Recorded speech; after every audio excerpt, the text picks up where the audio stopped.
silenciada. Desde temprano me dijo, hermana, me voy a predicar, porque él sale temprano, es de Chile. Me voy a predicar la palabra de Dios y ¿me escucha? Regresando a la... Sí, Pastor Pozo. Buenos días, Pastor Pozo. ¿Cómo está, hermanita María? ¿Ya regresó, Pastor? Sí, ya estamos listos ya, gracias al Señor. ¿Cómo le fue, Pastor? ¿Cómo le fue en la prédica por allá donde fue usted? Muy bien, muy contento. Predicamos, regalamos DVD, regalamos volantes para invitar personas para la iglesia, porque ese es nuestro propósito. Le impartimos profecías y muchas personas van a venir a la tarde, a las 5. O sea, termino yo acá con ustedes y ya después a las 5 ya de nuevo la reunión. Y nos vinimos con una persona, una visita que quería conocer el lugar donde está nuestra iglesia. Una visita. Así que nos vinimos conversando con él todo el viaje y estamos muy contentos. Nos fue muy bien, gracias a Dios. Ay, Pastor, qué bueno, Sí. bueno. Usted que va para todos lados. Lo hemos tenido en todos los lugares, hasta en Nueva York, allá que donde lo conocí y todo. Qué lindo, Pastor. Me recuerdo cuando me hizo la prueba ahí en la computadora que salí llena de tanta cosa. Ah, sí, el chequeo médico allá en New Jersey. El chequeo médico, ¿lo hace todavía usted por allá, Pastor? Claro, por supuesto. Claro que sí, eso trae a muchos hermanos también para saber cómo estamos, ¿verdad? Por dentro. Ay, qué bueno, Pastor. Bueno, yo no le quito más tiempo. ¿Qué horas son allá, Pastor, con usted? Las 13:28. Wow, ok, ya no le quito más tiempo, porque yo sé que le tiene que reunir con los hermanitos. Adelante, Pastor, que Dios lo use grandemente. Muchas gracias, hermana María. Estoy muy contento, como recién les dije, de haber ido a predicar allá a la plaza de Armas, compartir el mensaje de los 3 ángeles. Fue una recepción muy buena y esperamos bastantes visitas en la tarde que nos acompañen. También quisiera pedir la oración antes de entrar en el texto, porque tenemos desafíos misioneros en Canadá. En Canadá tenemos invitación para realizar una campaña en Estados Unidos, en New Jersey nuevamente y en Ecuador.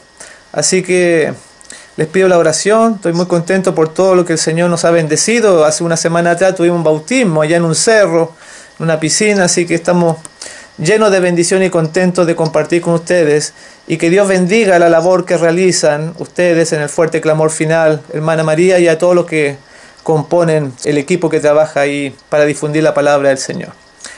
Bien, vamos a compartir en esta tarde el mensaje que lleva por título Ataque jesuita al adventismo. Y lo vamos a hacer empezando con el capítulo 14 de Apocalipsis, en el versículo 12, que dice así: aquí está la paciencia de los santos, los que guardan los mandamientos de Dios y tienen la fe de Jesús. Un texto muy conocido que señala el carácter de aquellos que van a dar el mensaje de los 3 ángeles, porque estos mensajes van a ser mundial. Se va a desenmascarar los planes del enemigo, porque el mundo tiene que saber lo que sucede. Dios quiere dar la luz al que está en tinieblas para que no sea engañado. El mismo Señor Jesús dijo en Mateo 16, versículo 26 lo siguiente: no hay nada encubierto que no salga a la luz. Así que todo va a ser desenmascarado, y por eso que Dios levantó a esta iglesia, a este pueblo adventista del séptimo día, para dar estos mensajes y combatir la imagen de la bestia, la mujer que está sentada sobre la bestia que tiene 7 cabezas, el falso profeta, etcétera, etcétera.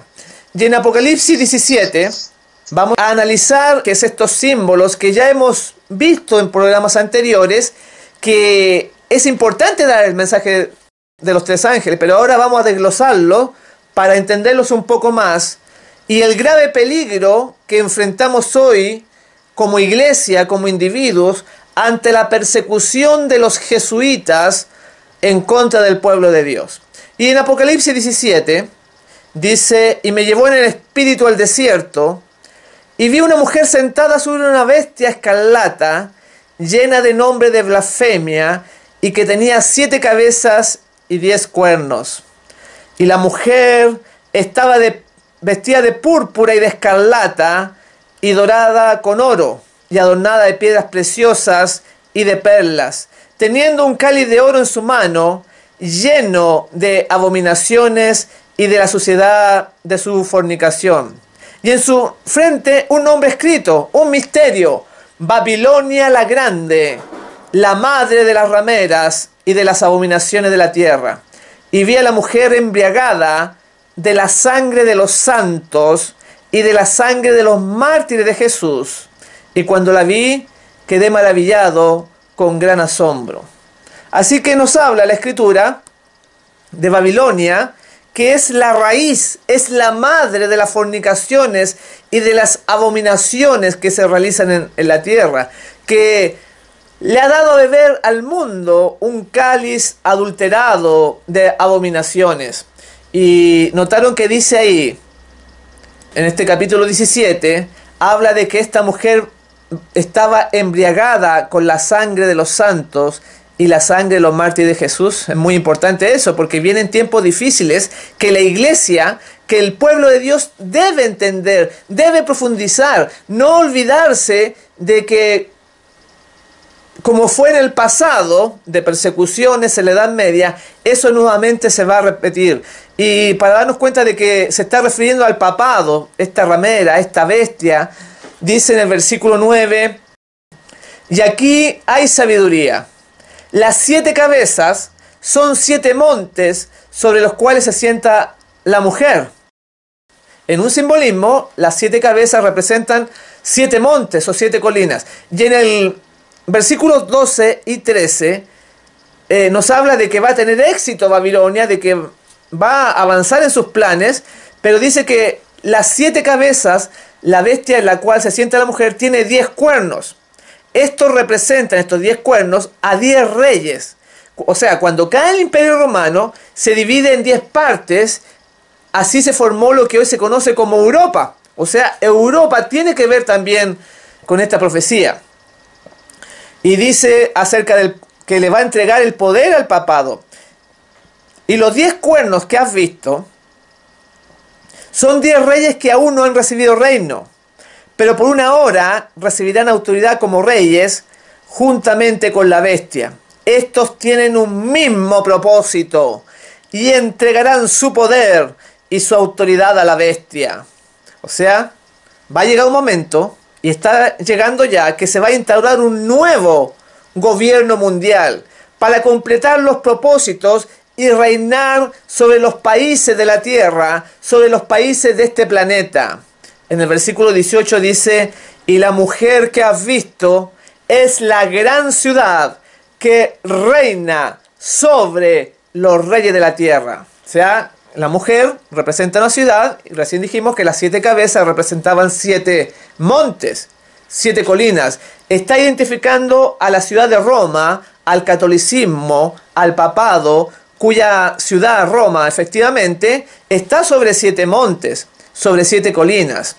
Y también nos da algunas características en Apocalipsis 13, hablando de este poder, dice, y la bestia que vi era semejante a un leopardo, y sus pies como de oso, y su boca como boca de león, y el dragón le dio su poder y su trono y grande autoridad. Aquí nuevamente nos señala que va a tener el poder del dragón, y va a tener una inmensa autoridad porque va a dominar Estados Unidos, va a dominar Europa.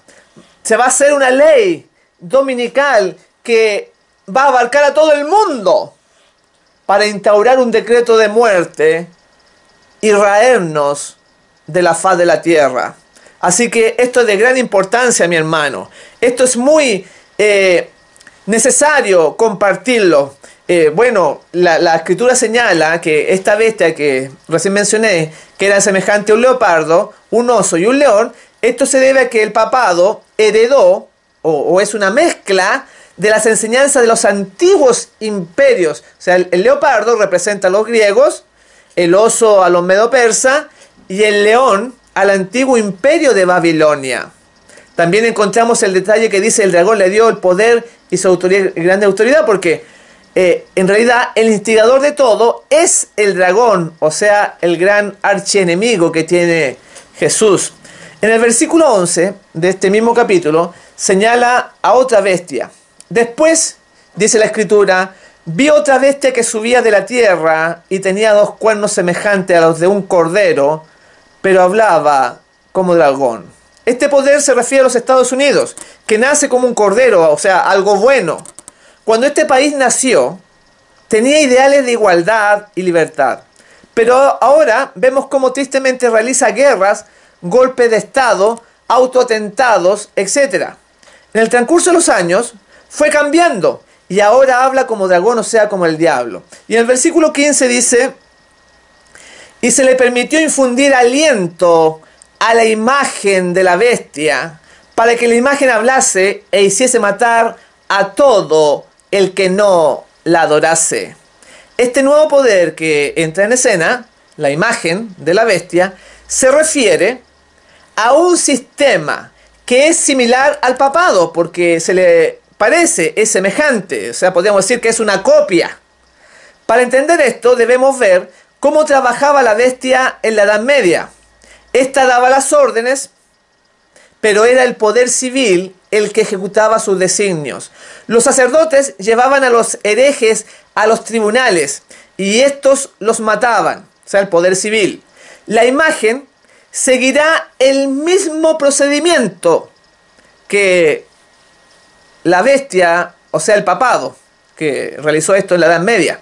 Esta imagen representa, escuche bien, representa a las iglesias que se unen para ir en contra de la palabra de Dios. Porque no hay peor arma que el celo religioso. Te lo podemos ver en los antiguos judíos, encontramos un ejemplo de ello. Por un lado profesaban amar a Dios, pero mataron a Jesús. Y le pidieron al poder civil, en este caso los romanos, que ejecutaran la sentencia. En resumen, esta imagen también va a matar a los que no adoren al papado. Este movimiento hoy se perfila con el nombre de ecumenismo. Después de esta introducción que estoy haciendo, tenemos una visión más clara de los acontecimientos que vamos a comentar. Porque este ecumenismo ha avanzado a pasos agigantados a través de las décadas, uniendo distintas confesiones religiosas, incluyendo a la Corporación Adventista del Séptimo Día, de la cual también vamos a mencionar cómo hay un plan de infiltración para llevarla a los pies del papado, a los pies de Roma.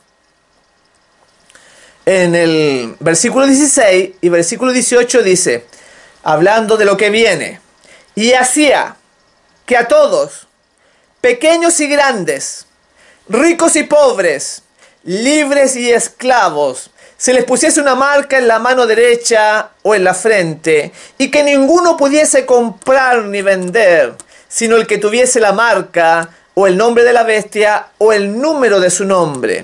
Aquí hay sabiduría. El que tiene entendimiento cuente el número de la bestia, pues es número de hombre, y su número es 666. En este versículo tan importante nos habla de este gobierno mundial.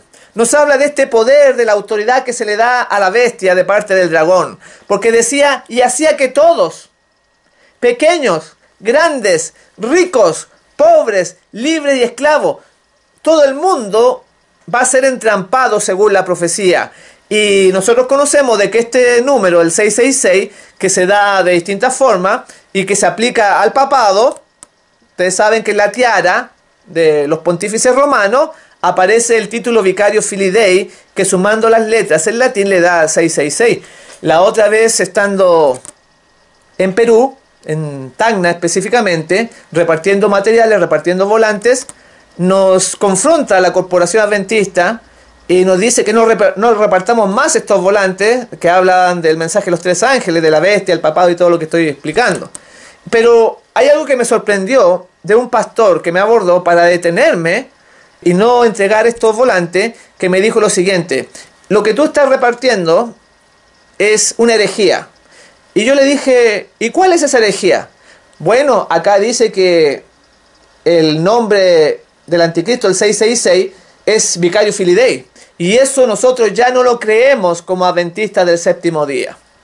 ¿Cómo puede ser posible que ya se haya cambiado también el enfoque de este versículo, el versículo 18 de Apocalipsis 13, señalando al papado? Sino que ahora le dan otra enseñanza, otra connotación, que ha sido parte, como lo vamos a ver, del cambio sistemático que los jesuitas han estado realizando en distintas instituciones, distintas iglesias, que señalan en la profecía de Apocalipsis al papado como la bestia, como el poder del mal. Esto no es casualidad, y yo lo pude experimentar en esta experiencia que tuve allá en Tacna, con esta confrontación que tuvimos allá. Y vamos a ver de que además de eso, estos poderosos se ayudan o tienen simbolismos que tienen que ver con la actualidad, con los sucesos que hemos visto durante estos años, a modo de ejemplo, para que las personas se den cuenta del poder contra el cual el pueblo de Dios va a tener que luchar, el poder tan inmenso que va a tener que combatir los que guardan los mandamientos de Dios y tienen la fe de Jesús, como leímos recién en Apocalipsis 14:12. Va a ser una obra titánica. Y ellos, o sea, los 144.000 que guardan los mandamientos de Dios y tienen el testimonio de Jesucristo y la fe de Jesús, son los que anuncian plenamente el mensaje de los tres ángeles, denuncian al papado, denuncian a la bestia y proclaman la caída de Babilonia. Va a ser tremendo. Por eso que vamos a ver algunos sucesos que están ocurriendo hoy para darnos cuenta de la preparación que debemos hacer y de la seriedad en la cual debemos tener la palabra del Señor.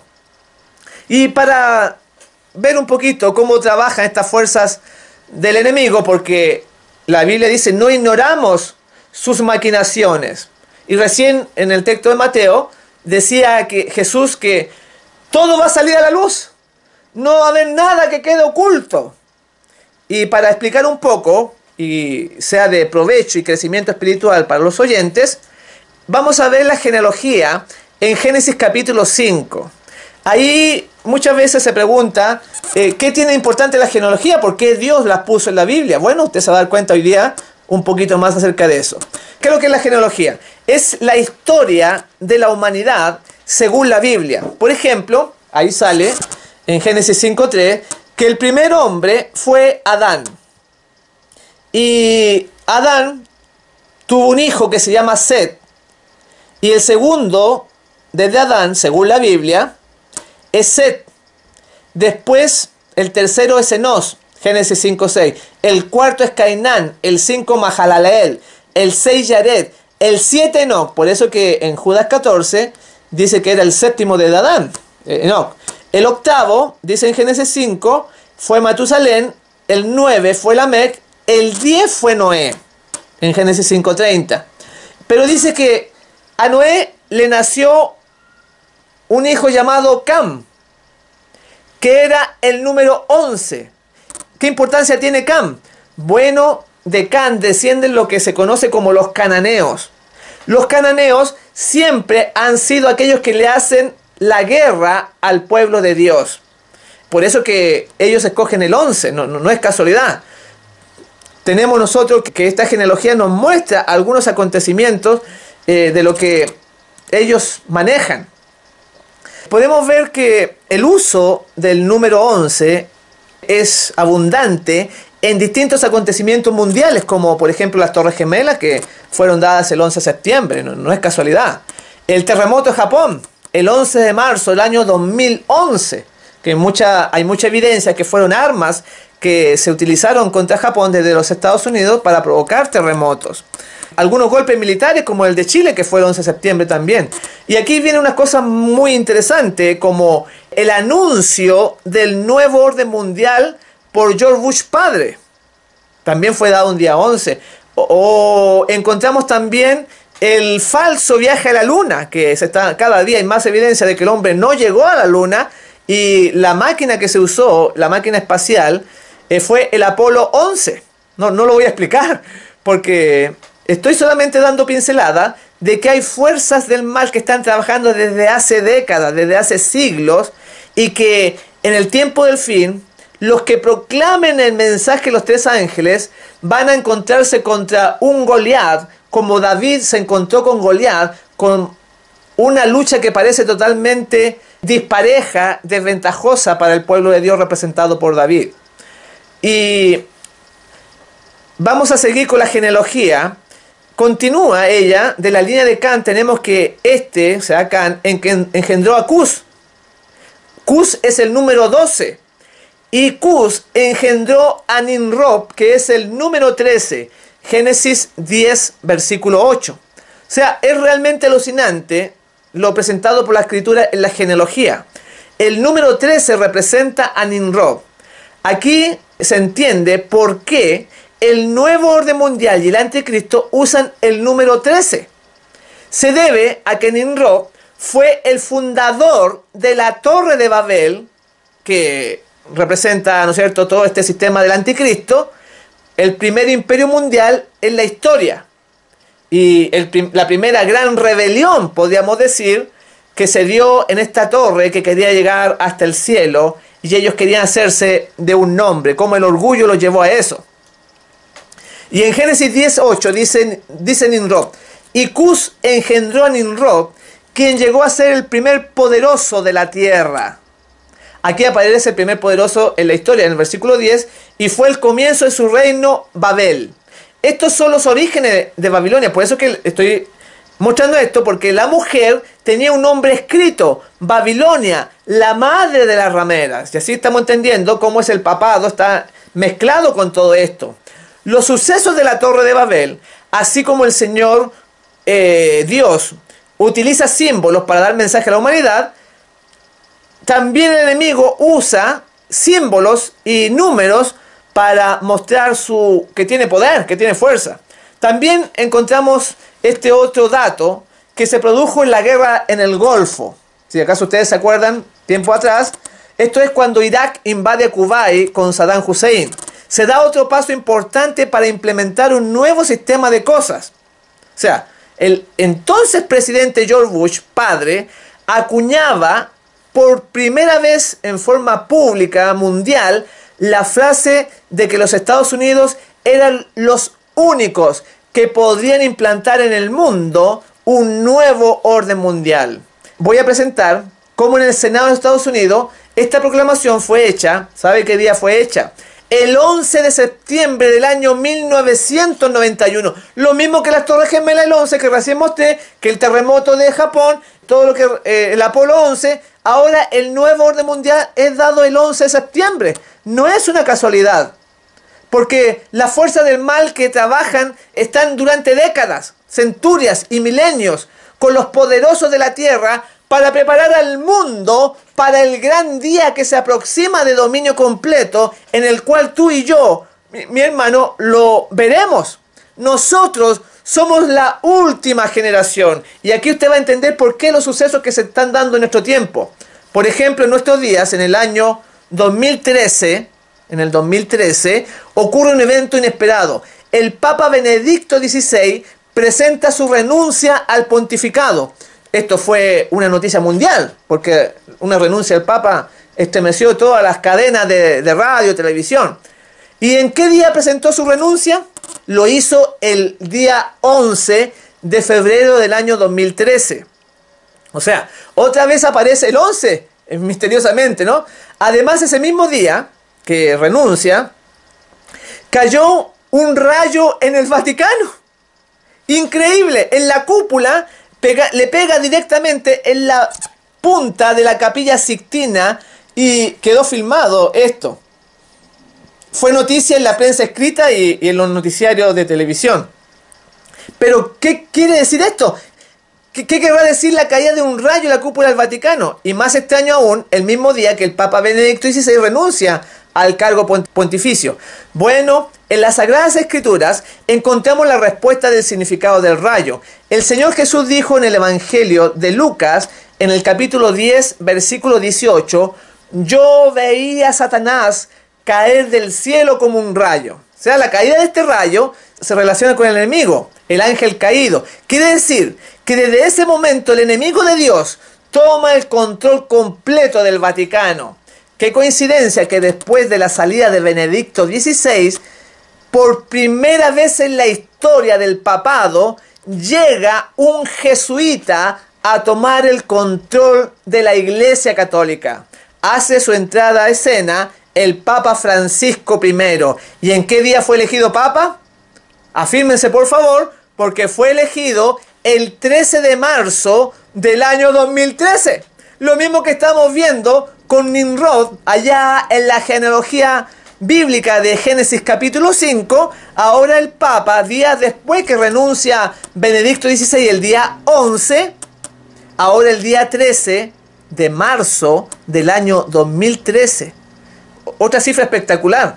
El 13 dijimos que es símbolo del anticristo, que representa a Nimrod, el que se opone a Dios, el que levanta la torre de Babel. Para explicar esto también podemos verlo en el billete de $1, donde aparecen 13 estrellas, donde arriba del águila, donde aparecen en la pata derecha del águila aparecen 13 hojas, aparecen 13 flechas, 13 frutos. Hay una pirámide en el billete de $1. Ustedes saben que en Estados Unidos jamás han habido pirámides, eso es de Egipto, de allá, de esos lugares. Pero sin embargo ustedes tienen una pirámide ahí, truncada, cortada, que abajo en la parte inferior, aparece un título que está en latín, en el idioma del Vaticano, en el idioma de la bestia. ¿Qué tiene que hacer eso ahí en latín si ellos hablan inglés? Y dice así: Novus Ordo Seclorum. O sea, esta frase, Novus Ordo Seclorum, significa el nuevo orden de los siglos. Esto ya viene con muchos años de atrás, ¿no? Viene con muchos siglos, que esto viene avanzando hasta llegar el día de hoy, porque en realidad, como dice Apocalipsis 16:14, son espíritus de demonios que hacen señales y van, dice la Escritura, a los reyes de la tierra en todo el mundo, para reunirlos a la batalla de aquel gran día del Dios Todopoderoso. Estos espíritus que van a los presidentes, van a los poderosos, relacionándose con los gobiernos, viene desde hace mucho tiempo, hermano. Por eso no es extraño que en el billete de $1 americano muestren su reverso este Novus Ordo Seclorum, el nuevo orden de los siglos.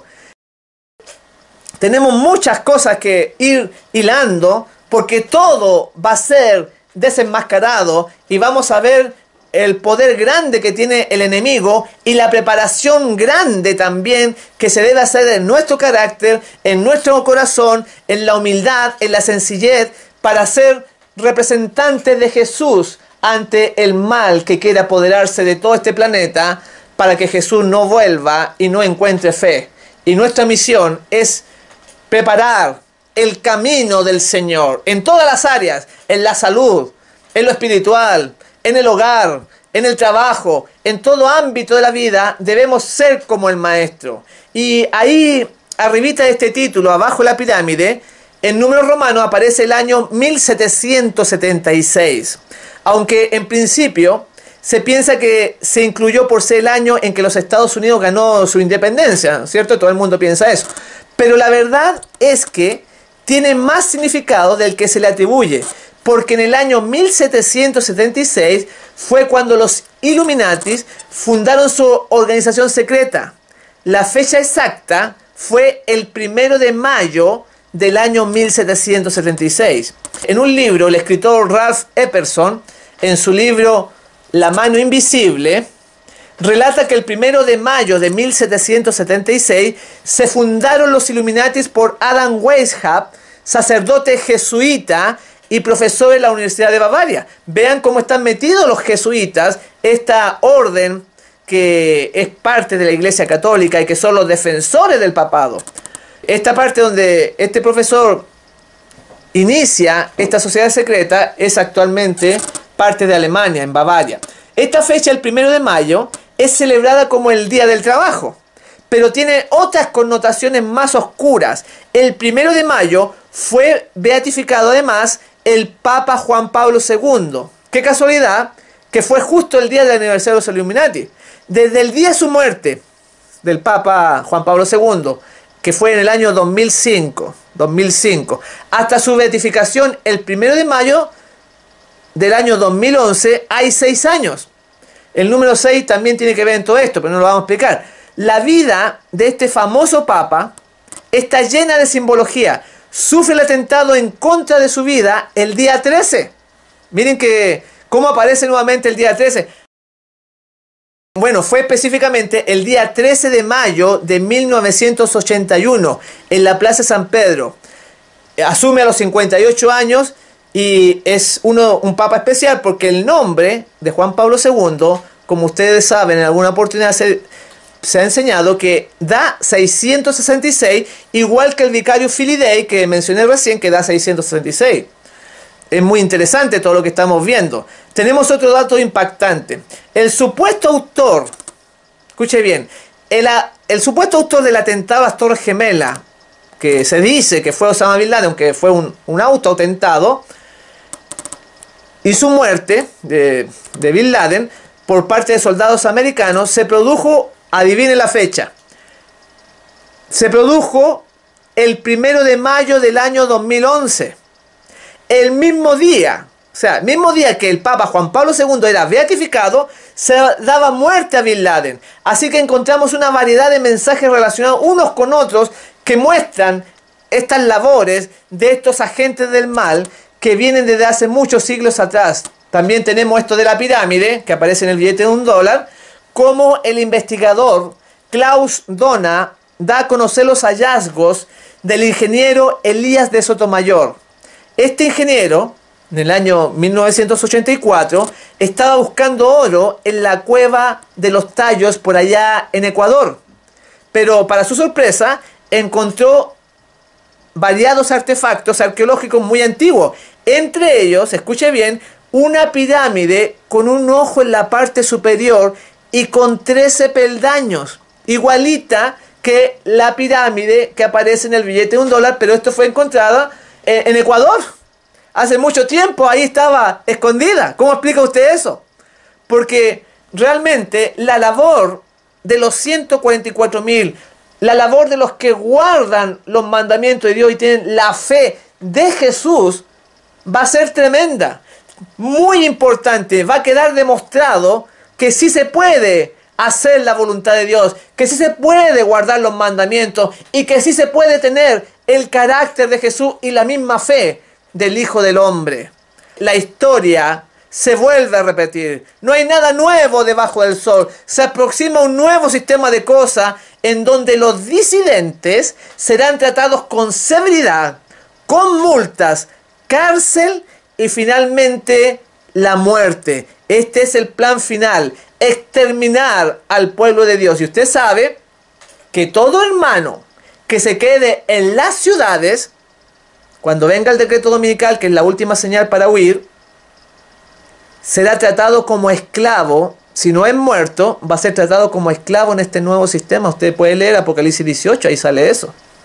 Es muy importante que el pueblo se ha entretenido en otras cosas sin mirar la gravedad de los tiempos que estamos viviendo. Están entretenidos en cosas que no aportan para su preparación espiritual. Pero esto que estamos mencionando del exterminio del pueblo de Dios, por desconocido que parezca, esto ya ocurrió hace tiempo atrás. En los días, por ejemplo, de la reina Esther. Cuando, si ustedes se recuerdan, cuando estaba el imperio de los medos y los persas, se dictó un decreto para raer a los hijos de Dios de sobre la faz de la tierra. Amán, ustedes pueden chequear esta historia en la escritura, Amán consultó con los magos para ver qué día era propicio. ¿Y qué día fue escogido para matar a los judíos? Increíblemente, fue el día 13. Lo mismo que estamos mencionando. En Esther, en el capítulo 3, versículo 13, es interesante observar cómo se van desarrollando los eventos. Y además, en el billete de $1, encontramos que hay 33 plumas en las alas del águila. Realmente llama la atención tanta coincidencia con el número, ahora con el número 33.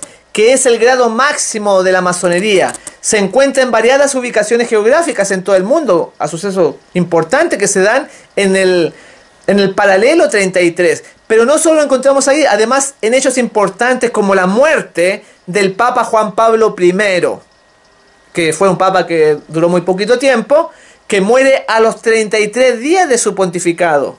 Muchos investigadores señalan que se hizo un rito Illuminati para eliminar a este papa que deseaba realizar buenas reformas en la iglesia. Existen documentales y libros como un libro muy interesante que lo leí que se llama Muerte en el Vaticano, que muestran que fue envenenado por los mismos cardenales. Esto se debe a que muchos altos eclesiásticos del Vaticano pertenecen a la masonería. Por eso que aniquilaron a este Papa Juan Pablo I, o el nombre que tenía él, Albino Luciani. Lo embalsamaron inmediatamente para que nadie pudiese hacerle un examen toxicológico de su cuerpo. Hoy en la actualidad vemos que cada día es más común que altos eclesiásticos sean masones.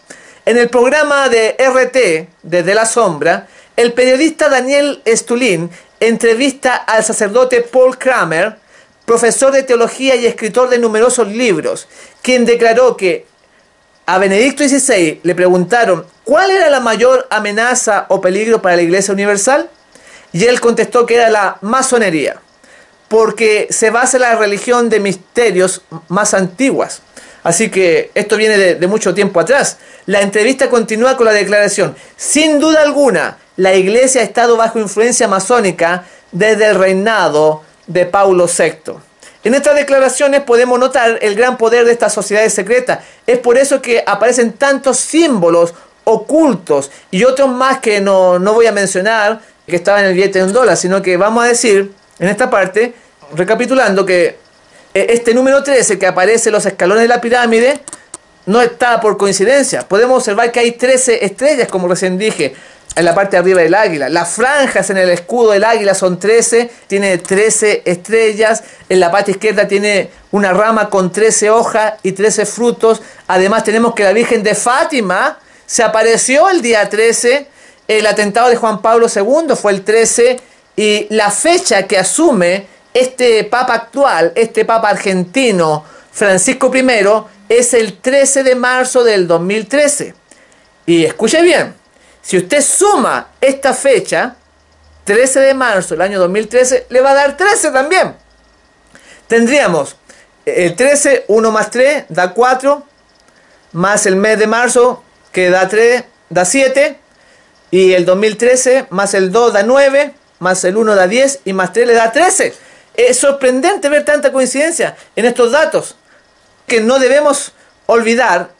Todos estos datos que estamos viendo es porque él, Francisco I, es un papa jesuita y que por primera vez, la Compañía de Jesús consigue el control total del catolicismo y lo hace un día 13.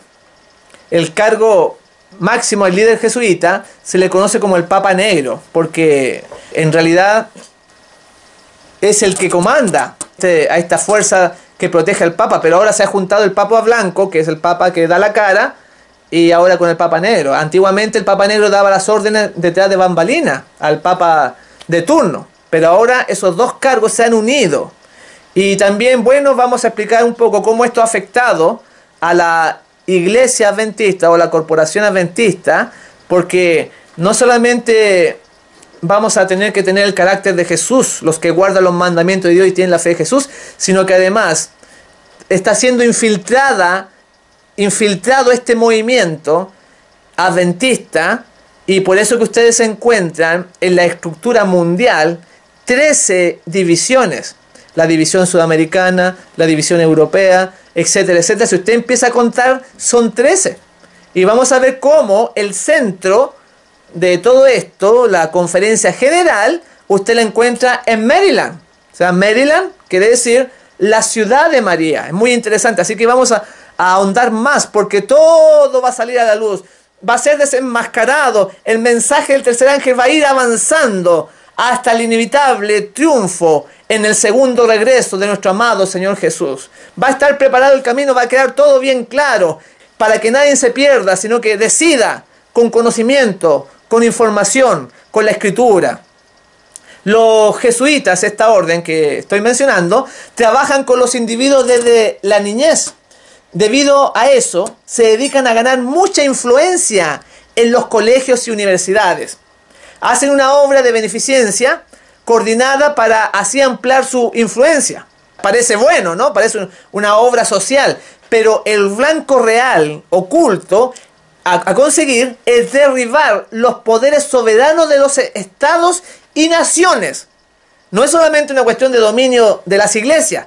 Ellos quieren realmente dominar los estados y las naciones y ponerlos al servicio del pontífice romano, como dice la profecía, que le van a ser entregado el poder y va a tener gran autoridad la bestia, que leímos al principio en Apocalipsis 13 y también en Apocalipsis 17, de esta gran ramera que reina sobre las naciones del planeta.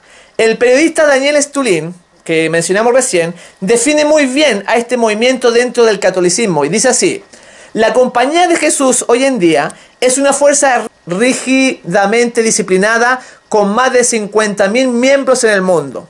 Fue fundada como una unidad de inteligencia política por la antigua oligarquía europea. Vean cómo este periodista tiene muy claras las cosas. Como una nueva herramienta para implementar su objetivo histórico de eliminación de la institución neoplatónica del Estado, ya sea en su forma republicana o monárquica. O sea, está diciendo que el rol histórico es eliminar las naciones. La organización jesuita está estructurada de acuerdo a un modelo estrictamente militar, con su escala mayor general situada en el Vaticano. Los jesuitas pretenden crear un mundo sinárquico basado en, número 1, la drástica reducción del desarrollo tecnológico. Número 2, la derrota del capitalismo industrial de la clase media. Y número 3, echar por tierra los poderes soberanos de los estados y naciones, que deberán ser sustituidos por agencias suprarracionales de un mundo globalizado como el Banco Mundial, el Fondo Monetario Internacional, la UNESCO, el Instituto de la ONU para la Formación e Investigación y el Consejo Mundial de Iglesias. Vean que este hombre, la visión que él tiene, que está diciendo es que ellos están tratando de derrotar a los estados para reemplazarlos por un banco mundial, por un sistema globalizado, y a lo que a nosotros nos interesa en las religiones, tener un consejo mundial de iglesias. Qué increíble que se mencione esto acá. También se le conoce a este consejo mundial de iglesias como ecumenismo. O sea, el propósito de los jesuitas es llevar a las iglesias a que se unan a los pies de Roma, como recién dijimos. Ellos tienen un elaborado plan de infiltrar en las iglesias a sus jóvenes sacerdotes, para que se hagan miembros de una determinada iglesia, obtengan cargos importantes y de allí llevarlos a los pies de Roma. O sea, a ellos no les importa el tiempo, tienen todo el tiempo, se demoran décadas y meten jóvenes, tienen todos los recursos para que década tras década ir avanzando hasta que se produzca el gobierno mundial del papado. De hecho, este movimiento fundado por Ignacio de Loyola nació en la Edad Media como una respuesta para detener el avance de la reforma protestante y mantener a las personas bajo la autoridad del pontífice romano. O sea, ese es el objetivo de los jesuitas. Y ese objetivo nunca, mi hermano, no se confunda, nunca ha cambiado. No se dudará en usar cualquier estratagema como el asesinato, por ejemplo, el soborno, el envenenamiento, como le sucedió a Juan Pablo I, que recién comenté, etcétera, etcétera. Para lograr el dominio mundial, ellos van a usar todo tipo de herramientas. Cualquier persona quizá podría encontrar fuera de lugar estas declaraciones que estoy realizando. Como que cuesta creer que estas personas, estos religiosos, puedan llegar a estos medios para conseguir tan egoístas propósitos. Pero la verdad es que no es nuevo. Muchas personas desconocen que fue, voy a poner un ejemplo, que fue la Iglesia Católica la instigadora de la Segunda Guerra Mundial apoyando a Hitler. Escuche bien, porque esto es historia, no lo estoy inventando. A continuación presentaré la evidencia de un extracto de la carta que el presidente de los Estados Unidos, Harry Truman, le enviara al Papa Pío XII, en la cual ni siquiera le llama Papa. Este es un documento histórico. Dice así, que le fue enviado, ¿no es cierto?, por el presidente de los Estados Unidos. Dice, señor Pacelli, no le dice Papa, le dice señor Pacelli, como bautista y como jefe ejecutivo de la más grande y poderosa nación del mundo, en la cual todos me llaman simplemente señor Truman, no puedo dirigirme a usted como su santidad, título que solo pertenece a Dios. Y ahí él empieza a decirle directamente lo que el presidente Truman piensa del Papa. Dice, no creo que usted ni su iglesia estén entre los que verdaderamente desean la paz y trabajan por ella. Para refrescar su memoria, le recordaré algunos hechos de su predecesor en el Vaticano, el Papa Pío XI, el iniciador de toda agresión fascista en los tratados de Letrán, celebrados con Mussolini en el año 1929. Este fue el principio de la traición a la civilización cristiana, dice Truman. Fue este el comienzo de los horrores que sufrieron Europa y el mundo, cuyas consecuencias estamos sufriendo todavía. Usted mismo, le dice Truman al Papa, usted mismo fue especialmente preparado como joven sacerdote y como diplomático de la Iglesia para el propósito específico de ayudar a Alemania a prepararse para la guerra mundial. Usted y el Kaiser urdieron en Suiza las intrigas contra los aliados durante la Primera Guerra Mundial. Vean cómo acusa al Papa en forma directa. Usted, dice, estuvo 12 años en Alemania, en donde tomó parte de la ascensión de Hitler al poder, habiendo celebrado acuerdos con él y con el execrado von Papen, que ayudó a Hitler a tomar el poder y puso su firma a la del cardenal Eugenio Pacelli y a la de Hitler en el concordato con el Vaticano firmado en 1933. ¡Qué casualidad! 1933 se firmó. Ustedes saben que Hitler, también perteneciente a estas sociedades, subió como canciller cuando domina Alemania en el 33 también. Nadie creerá jamás que usted ignorase el complot de Hitler y sus nazis que estaban preparando contra nosotros. Así que ahí le habla de que él sabía y ayudó para la Segunda Guerra Mundial, donde murieron miles y millones de personas. Dice, porque si perdiésemos o nos debilitásemos con la guerra que usted está provocando contra Rusia, fácilmente procuraría el Vaticano una alianza con ella.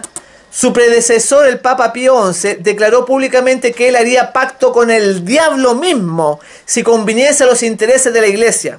Por lo tanto, señor Pacelli, es mi deber como jefe de este país predominantemente protestante rechazar sus propuestas a guisa de alianza, de pacto, de paz.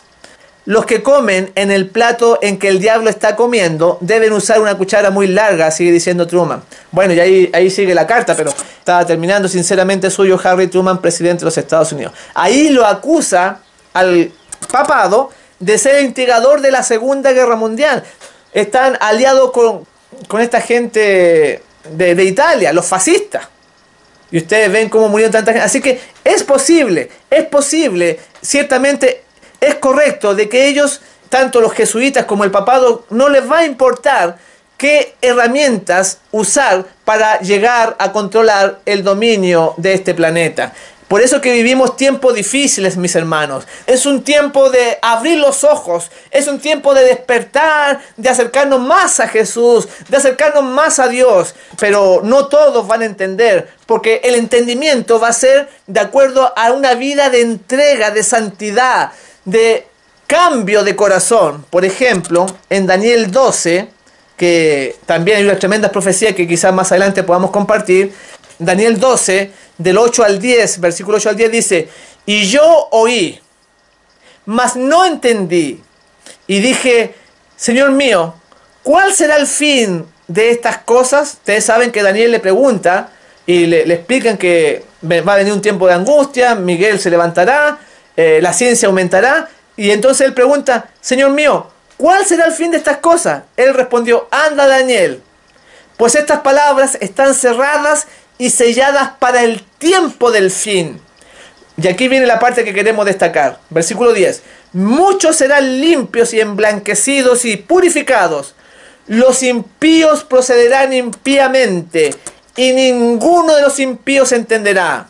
Pero los entendidos comprenderán. Gloria a Dios por eso.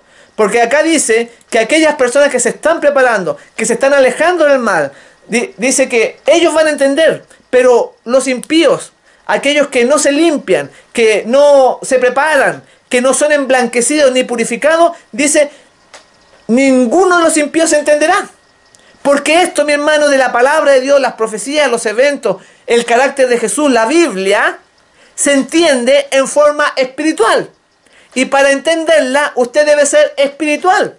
Mientras más cerca de Dios, más va a entender las cosas. Se le va a caer la venda y va a poder ver y entonces darse cuenta de los tiempos peligrosos en que estamos viviendo y cómo Dios te llama a ti, me llama a mí, para ser soldado de Jesucristo, para preparar el camino al Señor en su segunda venida. En Lucas 21, del 25 al 27 dice, y habrá señales en el sol, o sea, van a haber distintas señales, van a haber señales en la luna y en las estrellas, y sobre la tierra angustia entre las naciones perplejas a causa del rugido del mar y de las olas. Vean que van a haber señales que nos van a avisar, gloria a Dios por eso, para despertarnos. Dice el versículo 26, desfalleciendo los hombres por el temor y la expectación de las cosas que vendrán sobre el mundo, porque las potencias de los cielos serán conmovidas, y entonces verán al Hijo del Hombre que viene en una nube con poder y gran gloria. ¡Qué maravilla! Está describiendo las escenas finales, pero dice que los hombres van a desfallecer por las cosas que sobrevendrán, por la expectación, y lo podemos ver hoy en día, señales por doquier, como en iglesias pentecostales, bautistas, se usa y se practica el hipnotismo para hacer caer a la gente. Vivimos en tiempos difíciles, muchos pastores ocupan un programa neurolingüístico, escuche bien, para programar a los feligreses en las predicaciones, en los sermones. ¿Cómo puede ser que un pastor, que también hay pastores adventistas que utilizan este programa? Porque vivimos tiempos finales, vivimos los tiempos difíciles. Cada día desaparece más y más el dinero en efectivo. Son otros cambios que se están produciendo en tu tiempo, mi hermano. Por ejemplo, en Suecia ya casi no hay dinero físico, ya los países nórdicos están implementando, ya va a desaparecer el dinero, va a ser todo electrónico y va a ser mayor el control de los poderosos sobre nosotros. Durante esta semana tuvimos otra noticia que llama a reflexionar al tiempo que estamos viviendo, porque en Colombia, en Bogotá, por primera vez se escoge a una alcaldesa LGBT. O sea, una alcaldesa que a los votantes en Bogotá, de la ciudad de Bogotá, la capital de Colombia, no le interesó que fuera lesbiana, que estuviera casada con otra mujer. O sea, LGBT significa, son las siglas designadas para lesbianas, gay, bisexuales y transgéneros. Así que este mundo está al revés, cada vez más alejado de Dios. A la gente no le interesa ya la moralidad, las cosas castas. También tenemos que en Illinois se hacían durante esta semana, vimos que se hacían filas para comprar marihuana en forma legal. O sea, dicen que es para uso medicinal, pero se usa de forma recreativa para perder la noción de los sentidos. En 11 estados en Estados Unidos ya se ha legalizado y en otros varios países del mundo. ¿Y qué decir de lo que está pasando en Europa? En Venecia, por ejemplo, en la plaza de San Marcos, cómo se inunda por el agua, por las calores que estamos teniendo, por este calentamiento global, por el derretimiento de los hielos que va a traer distintas catástrofes sobre el mundo. En Holanda, en los Países Bajos, ciudades inundadas en Ámsterdam, Rotterdam, en La Haya. Incluso lo que la Biblia dice que no va a quedar isla que no se mueva, que va a ser afectada, por ejemplo, Nueva York. Nueva York, ustedes saben que con este asunto del calentamiento global, lo más probable es que sea afectada por un huracán también. Ahí en la ciudad, yo estuve ahí y ahí conocí a la hermana María, cuando yo estaba dando una campaña en New Jersey y ella con su esposo me llevaron a predicar allá a Nueva York. Y allá conocí esa ciudad. Pero podrían ustedes ver que la historia de Nueva York, ya han habido huracanes en el pasado. Por ejemplo, el 24 de septiembre del año 1893, en la noche, llegó un huracán de grado 2. Incluso hizo desaparecer una isla situada frente a la costa de Rockaway. Así se llama la isla, que era una isla pequeña de 1,5 kilómetros de longitud. O sea, esto es posible. Los eventos que vemos en Europa, los que vemos acá en Chile, una sequía de años, donde ya va a faltar el agua, y todo esto, mis hermanos, ya estaba profetizado en la Biblia, en los 5 libros de Moisés, Levítico, en el capítulo 26 específicamente, donde van a venir todas estas maldiciones por haber dejado el hombre la ley de Dios. Esto no va a ser así para siempre. Dios, las personas piensan que se ha ido, que no existe, que está durmiendo, pero no, el Señor va a hacer lo que está escrito en su palabra. En Bolivia, por ejemplo, desaparece el lago salado Po, así se llama, Po se llama, en el altiplano, cuya superficie era de 3.500 kilómetros cuadrados. Este lago ya desapareció. Este lago equivale a 2 veces la ciudad de Londres. Así de grande era este lago, se evaporó. También ustedes lo encontramos en Asia, donde desaparece el 4.º lago más grande del planeta, que se le conoce como el Mar de Aral, situado allá en Asia, cuya superficie es mucho más grande que este lago de Bolivia, porque tiene 68.000 kilómetros cuadrados, equivalente al país de Irlanda, y se evaporó, se fue el agua. Porque estamos viviendo los tiempos finales, mis hermanos. La Biblia nos habla de este calentamiento, cuando dice allá en Levítico 26 que va a venir el calor.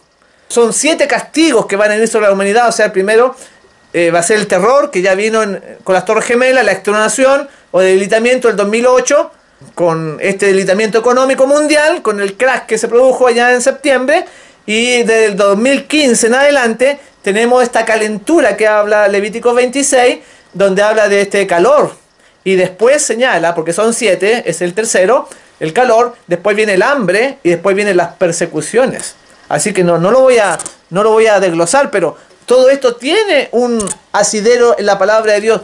Los gobiernos en China, por ejemplo, según el gobierno en China, han desaparecido más de 28.000 ríos en China. Escuche bien, o sea, casi la mitad de los ríos que están registrados en China han desaparecido.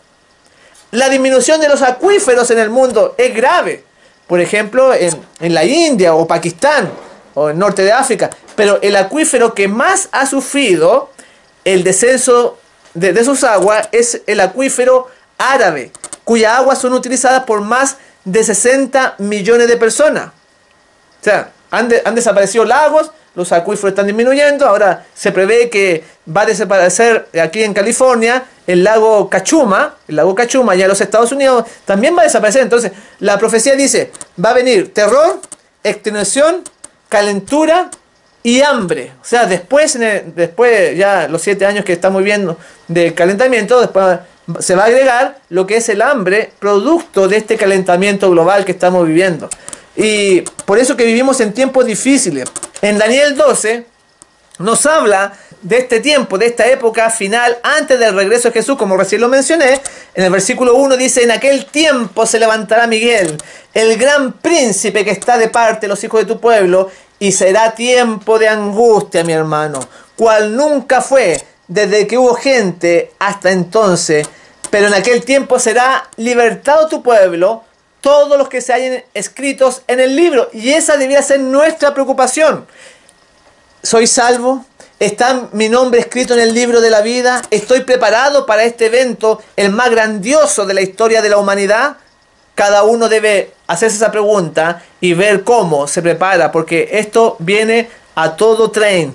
No hay pluma humana, dice ella, no hay pluma humana que describa los sucesos finales. Y también en el versículo 4 dice, pero tú, Daniel, cierra las palabras y sella el libro hasta el tiempo del fin, Muchos correrán de aquí para allá y la ciencia se aumentará. La tecnología, vemos hoy en día cómo nos ha sorprendido. Cada día salen cosas nuevas, salen cosas que hace 20 años no se imaginaban nuestros padres, nuestros abuelos. Y qué hablar de los robots, por ejemplo, que hasta los futbolistas ahora le hacen robots con impresora 3D.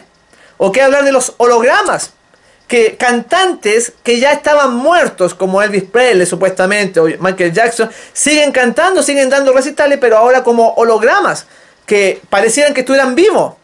Y volviendo a los robots, el robot Sofía, que sorprende que en realidad es un humanoide, porque tiene la apariencia humana, le han hecho una cara, le han puesto goma, le han puesto pelo, cabello, y habla como un ser humano. ¿Qué vendrá más adelante si el Señor se demora en venir? Que sabemos que ya está a las puertas. El robot Asimo, el robot Atlas, que son maravillas de la ciencia. El robot Atlas se mueve, da volteretas hacia atrás en el aire, que es casi el porte de una persona. El robot Asimo, que habla, que corre, que juega fútbol, que hace un sinnúmero de cosas. Y lo más sorprendente es que ahora, en este asunto de la robótica, hay empresas que están poniéndole la cara a los robots de familiares que han muerto. Por ejemplo, el abuelito, la tía que se murió, y lo ponen en la mitad, le ponen del torso hacia arriba, lo ponen en la mesa y le meten en su disco duro los recuerdos entonces que tuvieron con sus familiares. Pero esa persona ya está muerta, pero le hacen un robot, y entonces entra la persona y como lo echa de menos al familiar, le habla y el robot le responde como que fue el abuelo o el tío muerto. ¿A dónde vamos a llegar?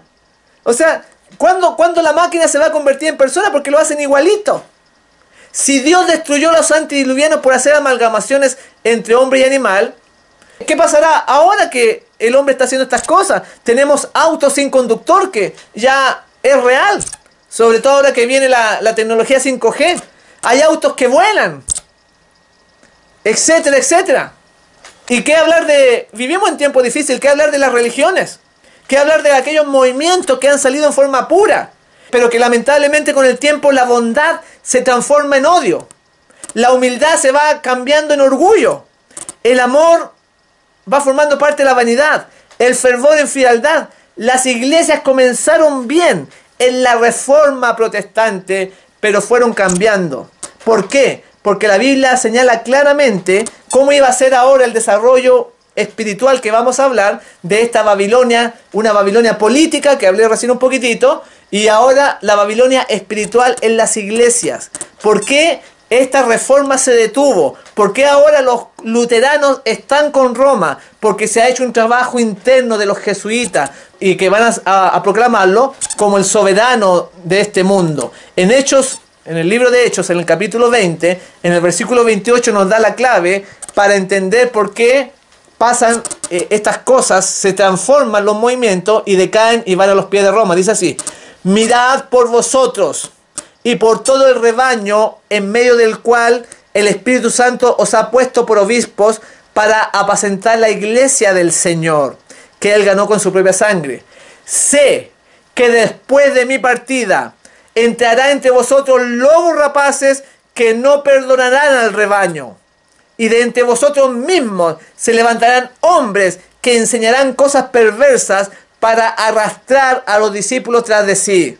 Por tanto, dice el consejo inspirado, velad, acordándonos de que por 3 años de noche y de día no se ceda a molestar con lágrimas a cada uno. Aquí nos presenta la Escritura que de las mismas religiones, de los mismos movimientos espirituales, iban a levantarse hombres que enseñarían cosas perversas para arrastrar a los discípulos y sacarlos de la sana doctrina. Y en 2 Corintios, capítulo 2, en el verso 11, dice, para que nosotros debemos velar, para que Satanás no gane ventaja alguna sobre nosotros, pues no ignoramos sus maquinaciones. Este pensamiento es clave para entender esto, porque el pueblo de Dios tiene que saber, para poder ser luz y desenmascarar los poderes que se coligan y aumentan para imponer una marca dominical y adoren a la bestia en este mundo.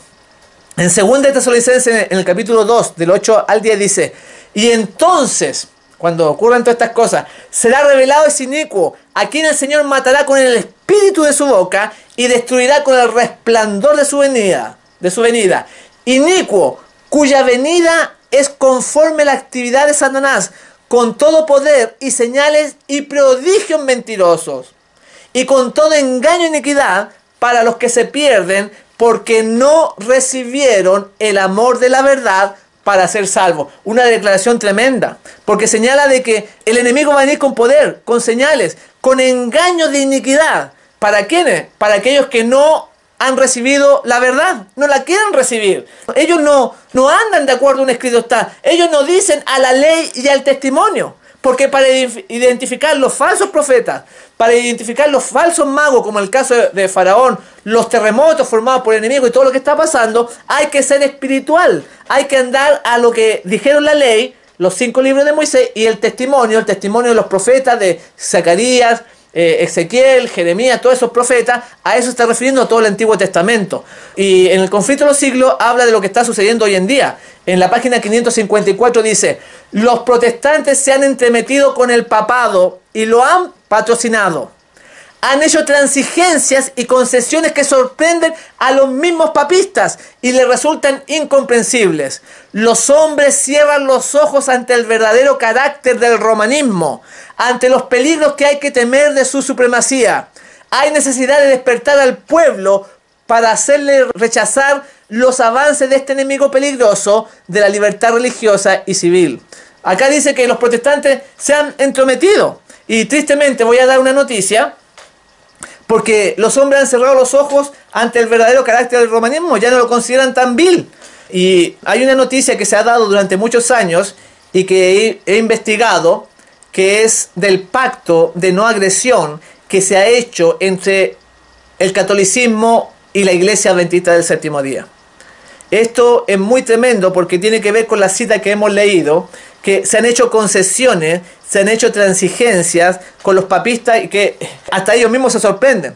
Este pacto de no agresión, de que la corporación adventista no diga más que la bestia es el romanismo, es el papado, lo tenemos acá, fue firmado allá en Polonia el 14 de febrero del año 2000.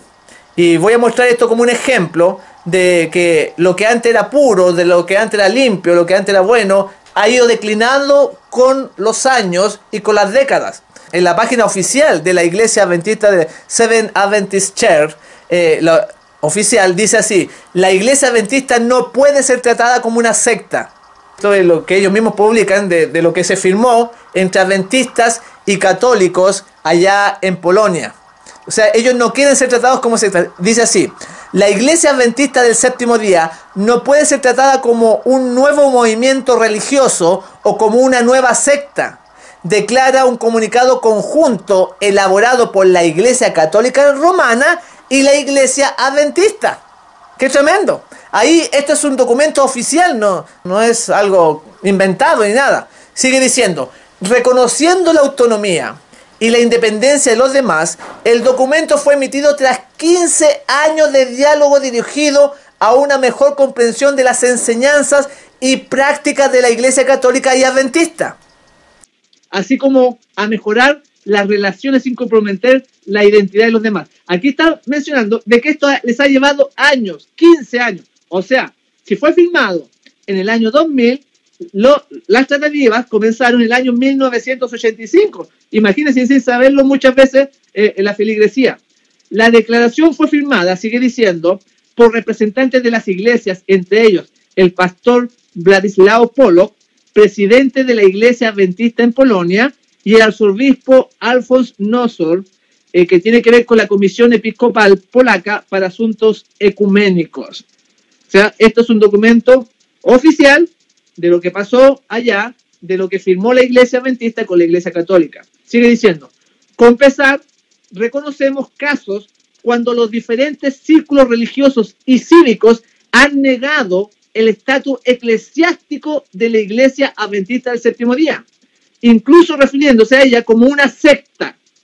Tal enfoque es inaceptable y, según creemos, es muy perjudicial para relaciones mutuas. O sea, está diciendo que la Iglesia Adventista está diciendo que no tienen que llamarla secta, que le han negado el estatus eclesiástico y ellos quieren ser reconocidos, y a través de esta firma que han hecho con la Iglesia Católica, ellos ya dejan de ser secta. ¿Por qué? Porque se le considera secta cuando no tiene respeto por las otras iglesias, por las otras denominaciones.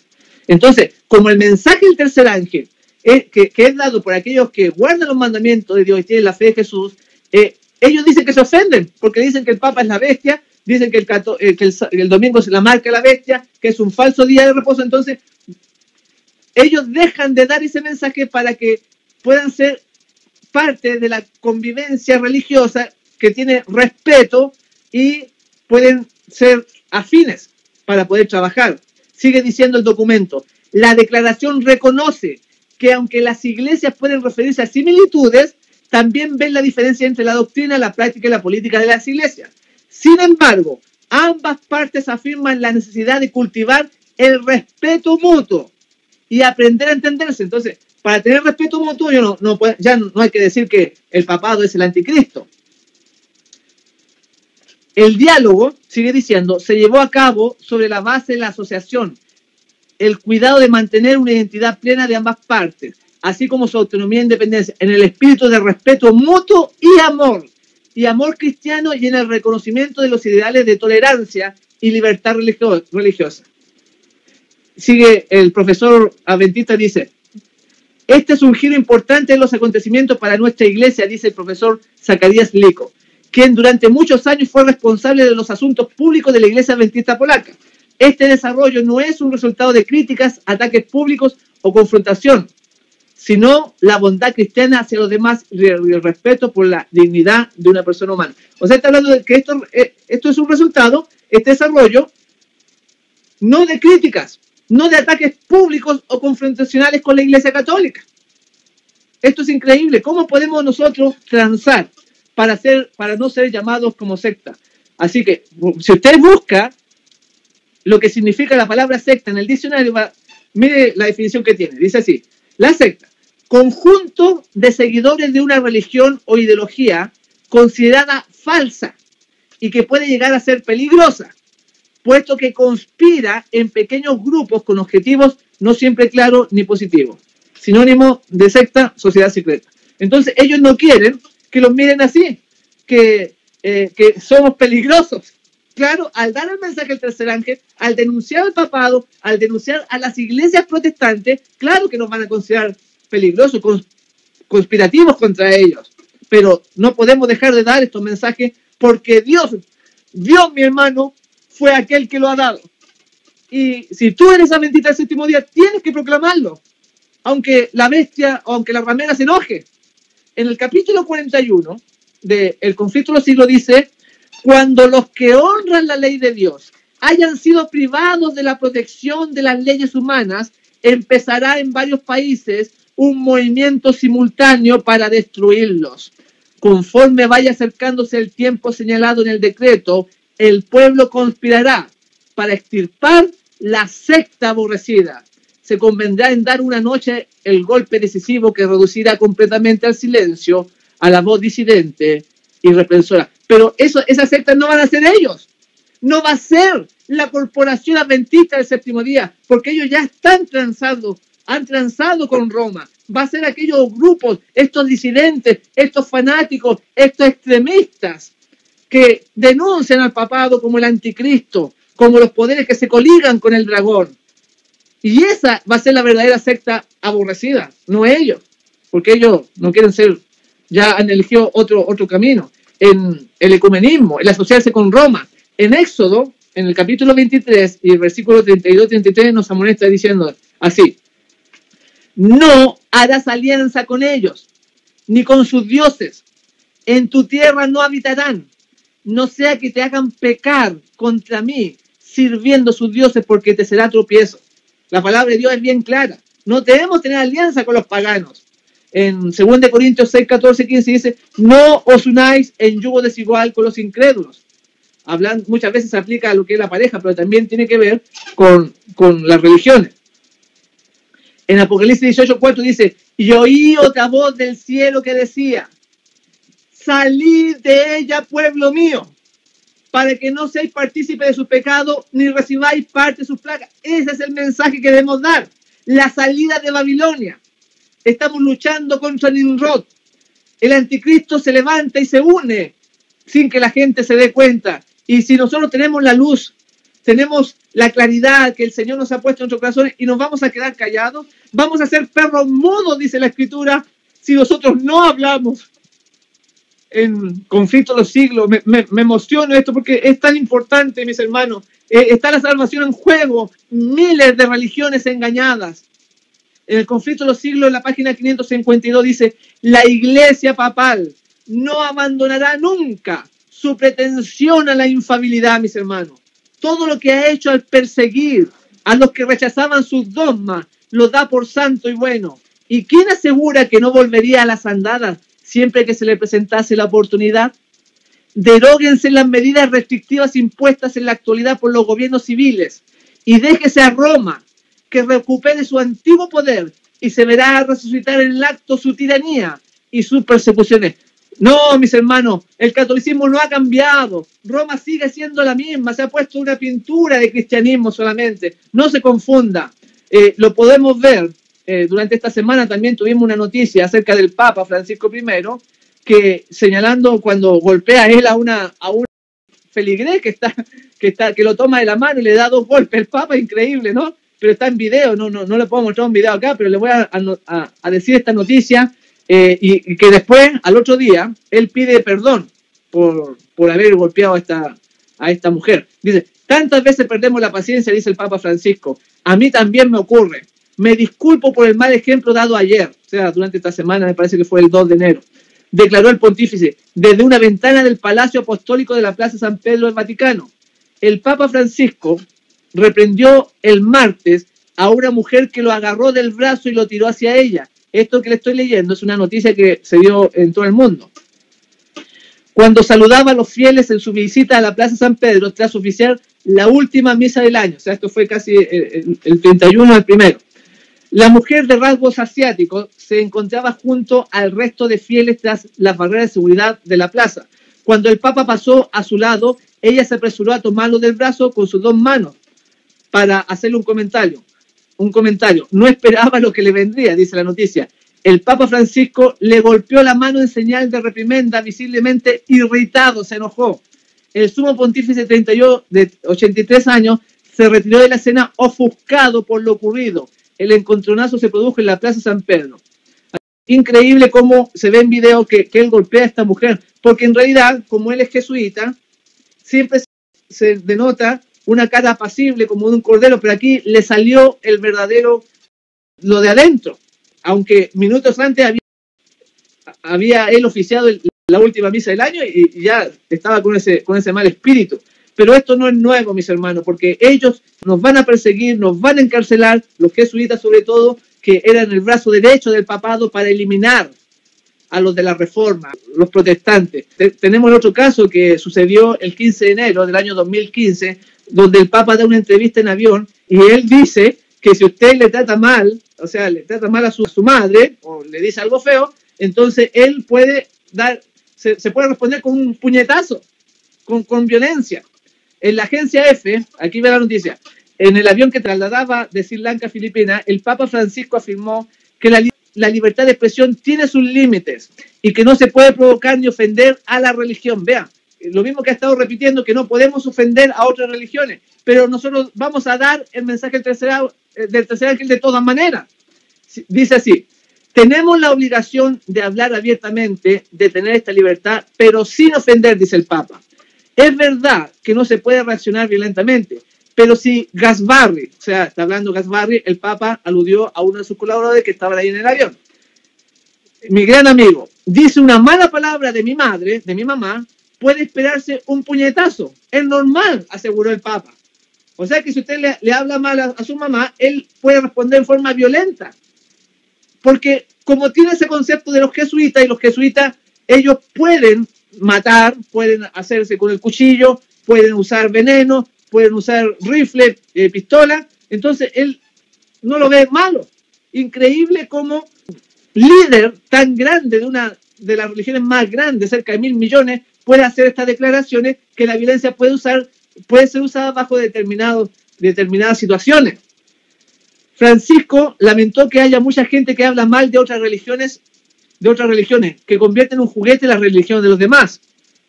Cada religión tiene dignidad. Cualquier religión que respeta la vida y la persona, y no hay que burlarse. Este es el límite, explicó el Papa. Por eso que el asunto de ser religión quiere decir que usted no ofende, que usted respeta, que usted no dice malas palabras acerca de otros, de otras religiones. Por eso no podemos atacar al papado, no podemos decir nada de la Virgen María, en otras palabras, no podemos dar el mensaje de los tres ángeles. Y por eso que la mensajera del Señor, en el libro Spalding y Magan, habla acerca de esto, de que de nuestras mismas filas se van a levantar gente que ha sido adoctrinada con el catolicismo y que nos va a entregar a los católicos en las persecuciones. En la página 1 de Spalding y Magan dice: vi que la iglesia nominal, escuche bien, y los adventistas nominales, como Judas, nos traicionarían y entregarían a los católicos para obtener la influencia de ellos e ir en contra de la verdad. Qué candentes palabras está diciendo acá. Los santos, sigue diciendo, entonces serían un pueblo oscuro, poco conocido de los católicos. Aquí claramente nos habla de que la iglesia, corporación adventista, la nominal, y algunos adventistas nos van a entregar a los católicos.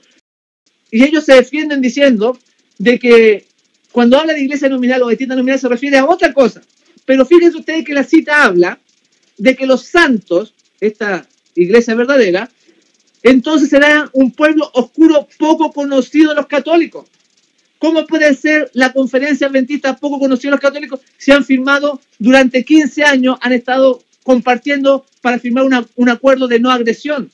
En el año 1977, la iglesia adventista del séptimo día regala un medallón de oro al Papa Paulo VI. ¿Cómo van a ser desconocidos de Roma? En 1997, el director de libertad religiosa de la iglesia adventista del séptimo día le estrecha la mano al Papa Juan Pablo II.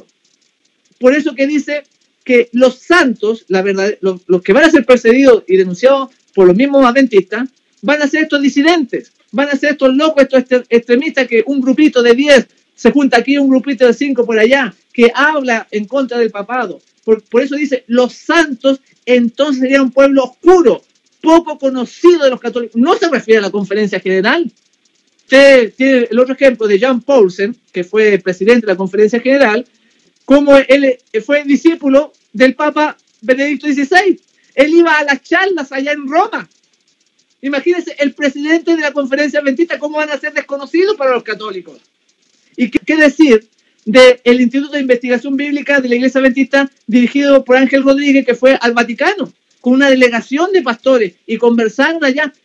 Porque esta cita se está refiriendo a la iglesia nominal, a la corporación adventista. Vi que la iglesia nominal y los adventistas nominales, como Judas, nos traicionarían y entregarían a los católicos para obtener la influencia de ellos, porque cuando vengan catástrofes, cuando vengan huracanes, cuando venga más esta sequía, el hambre sobre el mundo, este mundo va a entrar en caos. Para tener la gracia de ellos, nos van a entregar, para decir que nosotros no tenemos nada que ver con ellos. Y qué hablar del CETAI, las universidades adventistas, como los mismos sacerdotes católicos van a las universidades donde se forman a los futuros pastores adventistas, aprobados por la bestia. ¡Qué increíble! Ya voy a explicar un poquito de eso. En la página 496-497 dice: fue la apostasía lo que indujo a la iglesia primitiva a buscar la ayuda del gobierno civil. Y esto preparó el camino para el desarrollo del papado, simbolizado por la bestia, que es lo que estaba explicando. Pablo lo predijo al anunciar que vendría la apostasía y sería revelado el hombre pecado. De modo, escuche esta frase que a la que queremos llegar, de modo que la apostasía en la iglesia prepara el camino para la imagen de la bestia. Claro, mientras más Navidad, más Año Nuevo, celebran distintas cosas del mundo, mientras más apostasía entre la corporación adventista, más van a estar del lado de la imagen de la bestia, se van a unir con otras religiones, con el protestantismo apóstata, porque eso es la imagen de la bestia. De modo que la apostasía en la iglesia prepara el camino para la imagen de la bestia. Y entonces ellos, los jesuitas, han arguido un sistema de infiltración. Y voy a poner los testimonios siguientes, que son desconocidos, pero tengo que darlo a conocer, del ex jesuita Alberto Rivera, donde él menciona cómo infiltran las distintas religiones pentecostales, mormonas, adventistas, testigos de Jehová, para llevarlos a Roma. Él dijo así antes de que lo matasen, porque ya está muerto, ¿no? Ya este es jesuita. Yo trabajo, dice él, y trato con la infiltración en las iglesias e instituciones religiosas, así como en el gobierno. Este es el propósito que el sistema católico tiene todo el tiempo: infiltrar todas las áreas de la vida en la que aquellos puedan tener control y acceso para el gobierno mundial que se viene. Lo que significa es que, en preparación para el gobierno mundial, la institución católica romana, especialmente desde 1541 y durante 500 años, estuvieron en preparación, infiltrando cada nivel para tomar el control del mundo político y religioso. Bueno, también vemos que hay un cardenal jesuita que se llama Agustín Bea, que da testimonio de que Rivera era un sacerdote jesuita, que se aprendió los secretos en el Vaticano cuando era cura jesuita. Así que no hay duda de que este hombre realmente era. Y él narra, por ejemplo, da su testimonio de Abraham Lincoln, que dice él: Abraham Lincoln fue asesinado, pero no directamente por la orden de los jesuitas. Lo mismo pasó con el presidente Kennedy, con algunas diferencias. Abraham Lincoln, que profesaba ser cristiano, un sólido cristiano, y luego que profesaba ser católico, como Kennedy, que fue avergonzado cuando se le preguntó qué iba a hacer como presidente católico con la institución y los intereses de la institución católica romana cuando fuera presidente, le preguntaron. Entonces, él dijo que iba a poner la Constitución de los Estados Unidos por sobre el canon de la institución católica, y eso le trajo la desgracia, y ustedes ven que lo mataron. Él sigue señalando, Rivera, el ex jesuita: hay dos doctrinas que tienen especial interés. Hay dos doctrinas que son el objetivo principal de la institución católica. Se llama la doctrina de la sucesión apostólica, que trata acerca del papado, y la otra es la doctrina del tiempo y el poder, que está tratando con un gobierno mundial. O sea, ¿a qué se refiere con el tiempo? Se refiere a que en lo que son las profecías, por ejemplo, lo que son las profecías, ellos le dan otro tiempo a las profecías. Por ejemplo, las profecías de Apocalipsis, ellos dicen que ya se cumplieron todas, la del cuerno pequeño, la de la bestia, de la mujer, las tiran para el pasado y que no tienen un cumplimiento hoy en nuestros días. ¿Le parece conocido eso? Por ejemplo, él dice: voy a mencionar las cosas importantes que se ocupan en el área de la profecía. Es asignar o tratar toda la profecía con el propósito de hacer dos cosas: reescribir algunas profecías que se relacionen con el anticristo, reescribir todo lo que alguien dijo que la profecía era el Papa. No, lo cambian, que eso quiere decir otra cosa, como lo que sucedió con este caso que puse allá en Tacna, que me ocurrió a mí, donde este pastor adventista decía que el 666 no se aplicaba a Vicario Filidei. Todo eso es parte de la influencia jesuita: cambiar las profecías, cambiar el cumplimiento y que no se relacionen con el anticristo, que sea el Papa. En segundo lugar, sigue diciendo, para cubrir cualquier idea de que la institución católica romana no es una iglesia cristiana. O sea, si usted dice que una iglesia cristiana, no. Todo es para reconocerla a ella como un verdadero seguidor de Jesús. El propósito de los jesuitas es llamar a la gente a que estas profecías ya se cumplieron y que no tienen un cumplimiento en nuestros días. Ellos quieren, sigue diciendo Rivera, ellos quieren que no se preocupen por las profecías de hoy. No te preocupes por el anticristo, no te preocupes por un gobierno mundial, no te preocupes por nada de eso. O sea, es lograr ese objetivo.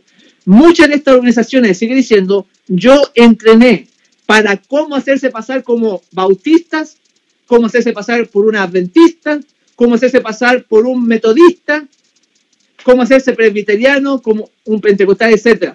En toda esa área, él enseñaba a los nuevos miembros de los curas. También tenemos que a Elena de White se le mostró algo similar en Testimonios para la Iglesia, en el tomo 1, la página 502, donde dice lo siguiente: a nuestro regreso en el camino, sostuvimos 2 reuniones en Orange y vi evidencia de que la Iglesia se había beneficiado y animado. Nosotros mismos fuimos refrigerados por el Espíritu del Señor. Esa noche soñé que estaba en Battle Creek y miraba por el cristal del lado de la puerta. Observé una compañía que se acercaba a la casa de 2 en 2, donde ella estaba. Sigue diciendo, parecían decididos y determinados. Los conocía bien y me volví para abrir la puerta de la sala para recibirles. Pero decidí mirar de nuevo. O sea, ella conoce a estas personas que vienen ahí. La escena cambió. La compañía ahora parecía una procesión de católicos. Uno llevaba en su mano una cruz, otro un escapulario. Y a medida que se acercaban, el que llevaba el escapulario hizo un círculo alrededor de la casa, repitiendo 3 veces. Esta casa está proscrita. Sus pertenencias deben ser confiscadas. Han hablado contra nuestra santa orden, refiriéndose a los jesuitas. Me sobrecogió el terror.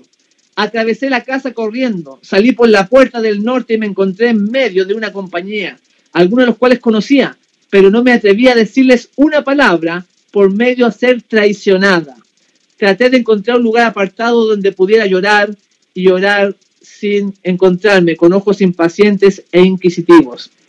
Repetí a menudo, si me dijeran qué he hecho o qué he hecho. Lloré mucho al ver nuestros bienes confiscados. Así que ella ve gente que le conocía a ella, pero que se dio cuenta de que en realidad eran católicos, que eran jesuitas que venían a confiscarle. Ella se sentía traicionado, porque claro que más amigos que ella tenía que eran los de la iglesia adventista, ¿no? Gente que era creyente, pero ahora tenían un cambio. Esta visión es una clara realidad hoy en día, es una visión que se ha cumplido. Voy a mostrar algunos testimonios de lo que estoy mencionando, que están dados en video, que hay personas que los comunican que esto es así. Por ejemplo, lo que sucedió en la Universidad de Andrew. Escuche bien, va a hablar un profesor que él menciona cómo se metió un profesor ahí jesuita a enseñar.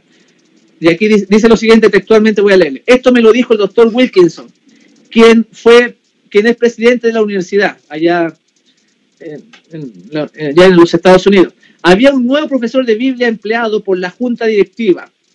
Este hombre había estado enseñando Biblia a los estudiantes de teología por 5 meses. El doctor Wilkinson siempre había promovido una política de acceso con todos y motivaba la confianza de sus alumnos, especialmente los alumnos de teología. Algunos de estos jóvenes se acercaron a él después de 4 o 5 meses y le dijeron, doctor Wilkinson, usted entiende la Biblia de una manera distinta a la del nuevo profesor de Biblia. Hay algunas cosas suyas que no entendemos. Él vierte dudas en la clase, dudas sobre nuestra posición teológica, sobre nuestra doctrina. Estas no son aclaradas sino dejadas en el aire. Ellos también tenían preguntas las cuales el doctor Wilkinson no pudo responder, pero descartó las quejas sobre este hombre. Siguieron pasando el tiempo y se despertaron sospechas, así que le comenzaron a revisar la correspondencia a este nuevo profesor, hasta que apareció una carta muy especial. La carta estaba sobre su escritorio y le dijo, el doctor Wilkinson le dijo, hay una carta para usted. Y le siguió diciendo, sabemos quién es usted y por qué está aquí. Usted es jesuita, le dijo el doctor Wilkinson. El joven profesor miró al doctor Wilkinson, recogió la carta, se dio vuelta y salió. Esa fue la última vez que se le vio. A este hombre ni siquiera volvió a recoger su pago. Se fue de la universidad en esa misma hora. Aquí hay un testimonio de lo que estamos mencionando, de esta infiltración que está para llevar al movimiento adventista a los pies de Roma. Entonces menciona de que este profesor se le descubre su correspondencia, entre la cual hay una carta donde se dan cuenta de que este hombre era jesuita que iba a enseñar, imagínense, a los pastores, a los nuevos pastores en teología que van a dirigir las iglesias. También tenemos el testimonio de Irán Duques, lo voy a leer textual, también son testimonios que están grabados en video de estas personas que hacen cargo de esto. Dice, cuando estaba trabajando como detective en Washington, dice, él es un adventista, dice que era detective, trabajaba en Washington, durante la Segunda Guerra Mundial, me estaba yendo a la casa en Virginia, desde Washington, D.C., cuando vi 2 estudiantes haciendo señas para que les llevara en el camino. Dije, voy a ayudarlos. Ellos se subieron al auto, al carro, en el asiento de atrás. Después que subieron, les dije, ustedes son de la Universidad de Georgetown, sí, estudiando para sacerdotes, ¿no es cierto? Ellos dijeron, bueno, estamos estudiando estudios para trabajar con las iglesias protestantes y hacerlos que hagan lo que sabemos que la iglesia quiere que hagan, y trabajar con ellos, y que ellos trabajen con nosotros. Y le preguntó el detective, y dije, ¿cuántos de ustedes están tomando el curso? Dijeron como unos 780. Le pregunté cuántos se graduaron el año pasado y cuántos se graduarán el año anterior y cuántos se graduaron el año anterior y el anterior, etcétera. Y sacando la cuenta, se habían graduado como 3.800 en esa especialidad, o sea, de infiltrar a las iglesias. Luego les pregunté también que cuántos se iban a graduar el año próximo y me dijeron que alrededor de 900. Les dije que ¿qué hacen cuando se gradúan? Dijeron, lo primero que hacemos es cambiarnos de nombre y después somos asignados tantos para una iglesia, tantos para aquella y para la otra. Y cuando están en la iglesia, ¿qué hacen? Lo primero que hacemos es buscarnos una chica bonita. Nos hacemos miembros de esa iglesia, o sea, se bautizan y nos casamos con esa muchacha. Después estudiamos en sus seminarios protestantes teología y nos graduamos como ministros protestantes. Tal como aprendimos en nuestro curso, escalamos a los puestos importantes de esa iglesia tan pronto como podemos. ¿Y todos ustedes trabajan en el mismo campo?, preguntó. Respuesta, no, sino que trabajamos para que las iglesias se unan, para que haga lo que la iglesia católica quiere que hagan. Me di cuenta que eran jesuitas, dice el detective, y que no solo se infiltran en las iglesias protestantes, sino que también se infiltran en sus seminarios. ¡Qué tremendo! Así que ustedes pueden sacar sus conclusiones. Ya esto viene de años, de décadas, y los resultados que estamos viendo, la ordenación de la mujer, acercamientos con Roma, dándole medallones, regalos, en las revistas adventistas anunciando al Papa como un gran hombre, mostrando a los principales como Billy Graham, como grandes hombres del Evangelio, cuando sabemos que esas religiones son la imagen, sabemos que el catolicismo es la bestia.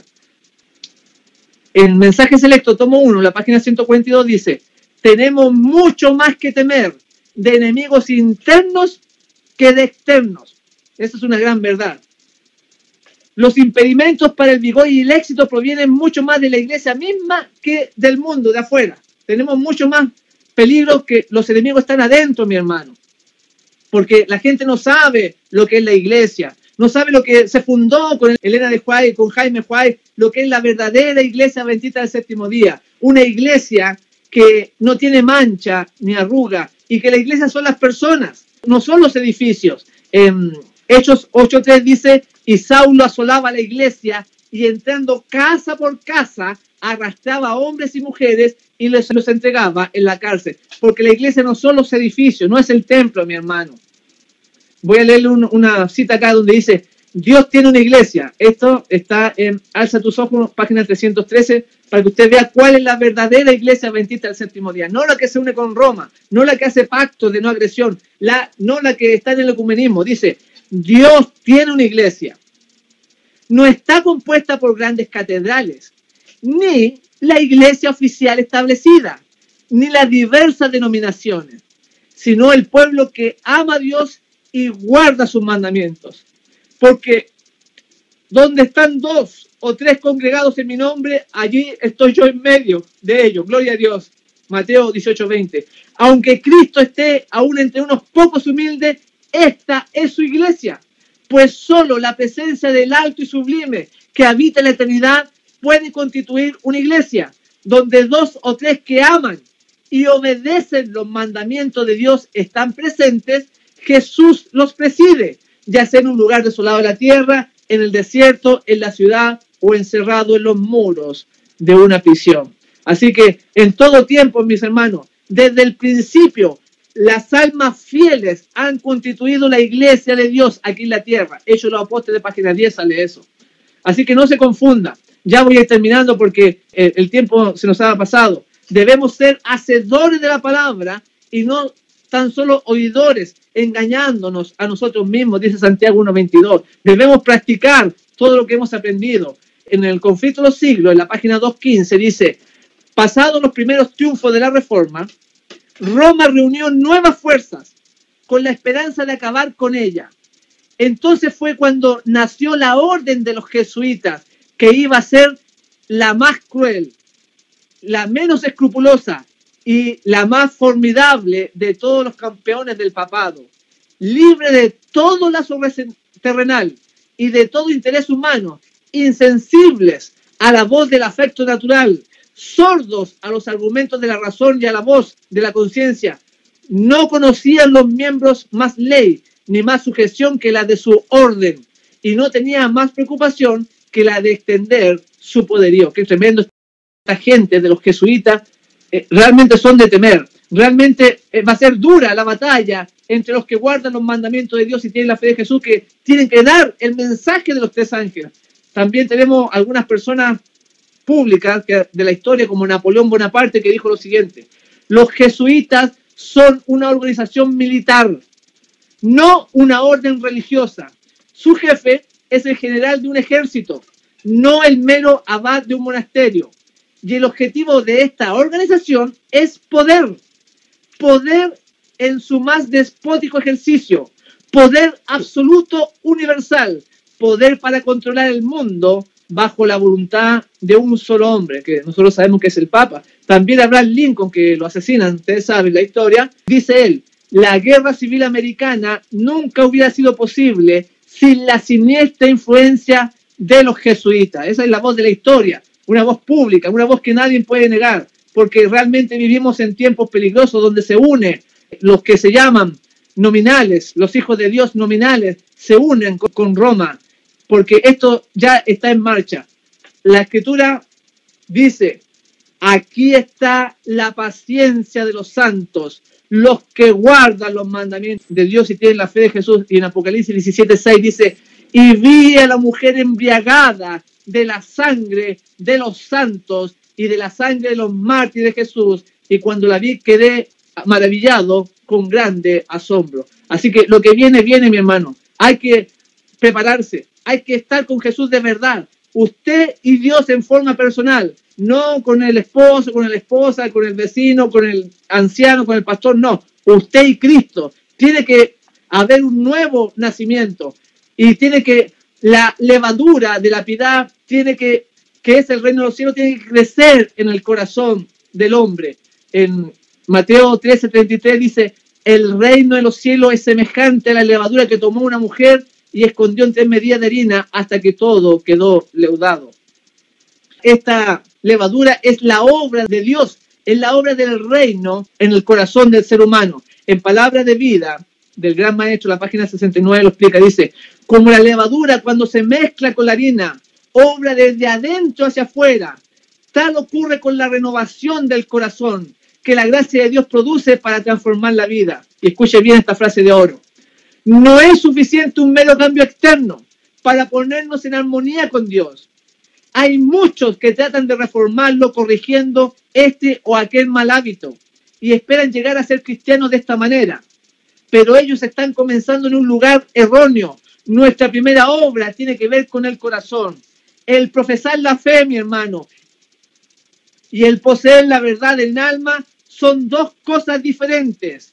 El mero conocimiento, sigue diciendo ella, el mero conocimiento de la verdad no es suficiente. Podemos poseer ese conocimiento, pero el tenor de nuestros pensamientos puede seguir siendo el mismo. El corazón debe ser convertido y santificado. Y esa es la obra de los 144.000. Es un corazón convertido para que nuestra lengua se desate, para que el mensaje llegue, para que vaya con poder el mensaje de los tres ángeles, a pesar de las amenazas de Babilonia, a pesar de esta mujer ramera, de la bestia, de la imagen, que van a perseguir y van a matar inclusive al pueblo de Dios. Vamos al Creador, estudiamos la Biblia, consagrémonos cada día, porque tiene que haber una obra de Dios, del reino de los cielos en nosotros.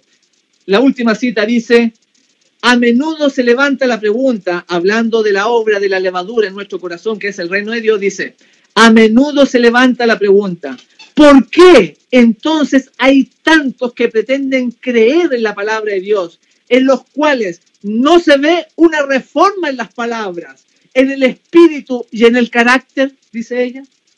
Pregunta: ¿por qué hay tantos que no pueden soportar la oposición a sus propósitos y planes, que manifiestan un temperamento no santificado y cuyas palabras son ásperas, despóticas y apasionadas, se ve en ellos el mismo amor al yo, la misma indulgencia egoísta, el mismo mal genio y lenguaje precipitado que se nota en la vida de los mundanos. Porque es el carácter, mi hermano. Tenemos que trabajar en él. Aquí está la paciencia de los santos. Son santos, no son impacientes, no son mundanos, no son egoístas. Sigue diciendo, existe el mismo orgullo sensible, la misma concesión a la inclinación natural, la misma perversidad del carácter que si la verdad fuera completamente desconocida para ellos.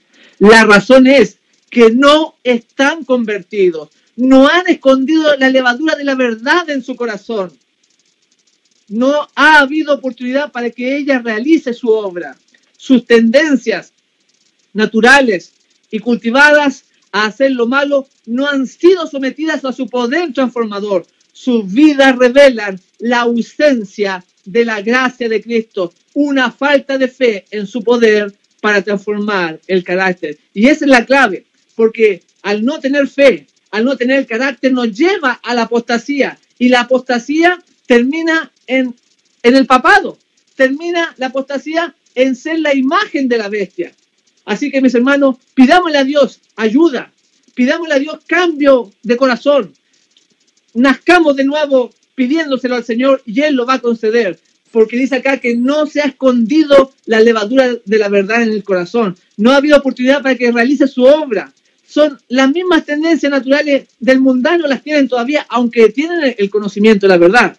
Bueno, cada uno tiene que hacer una obra en el corazón. Ojalá que estas palabras puedan ser escritas con letras de oro en cada uno de nosotros. La preparación que debemos tener, porque Dios no va a tener uno, ni dos, va a tener un pueblo que va a tener la paciencia de los santos y que guardan los mandamientos de Dios y tienen la fe de Jesús. Gloria a Dios por eso. Ojalá que tú y yo seamos parte de este pueblo especial, porque no hay nada oculto que no salga a la luz. Dios quiere que el mensaje de los tres ángeles sean dados.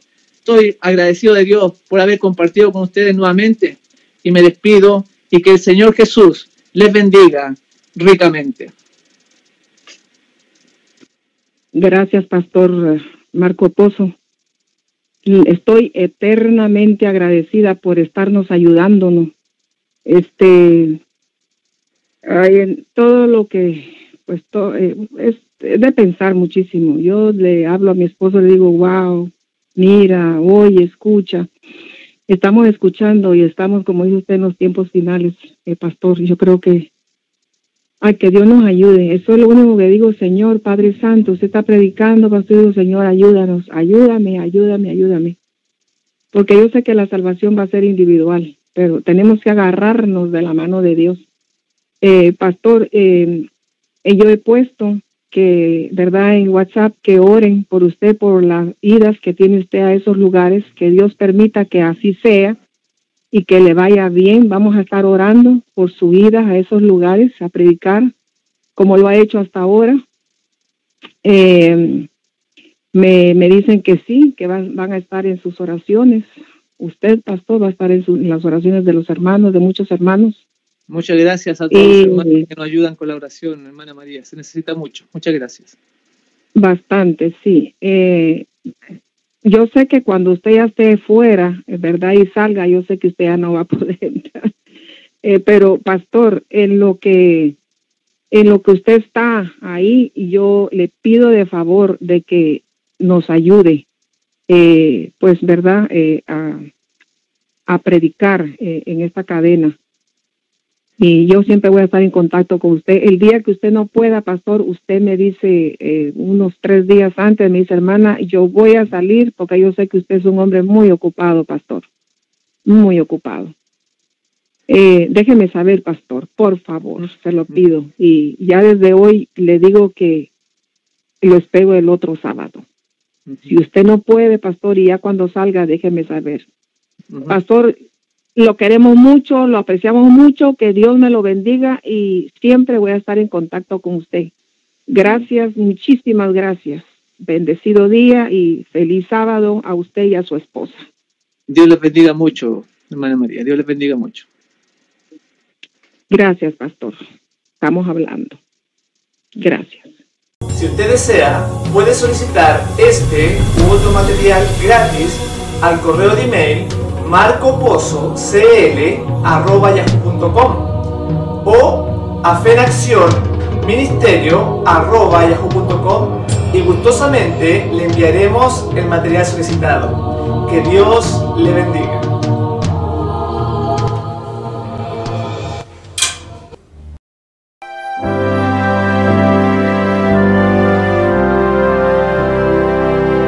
Hijo de Dios, eterno Rey, desde su trono descendió para pisar un suelo vil, y cual cordero